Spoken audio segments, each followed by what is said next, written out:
Mga boss, itong matandang broadcaster na walang pinagtandaan, umipal. Ito naman yung sabi niya kasi pumunta yung Pangulo natin doon sa Davao Oriental. Sabi niya, pumunta ang Pangulo ng Pilipinas sa ating bayan sa Davao Oriental upang magpakita ng pagkalinga sa ating naging biktima ng lindol. Pero, di man lang kayo nagpakita ng pasasalamat.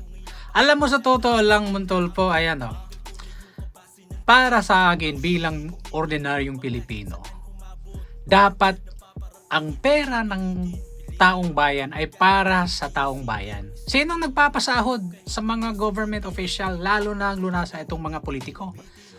Mga Pilipino, coming from the taxes of the Filipino people.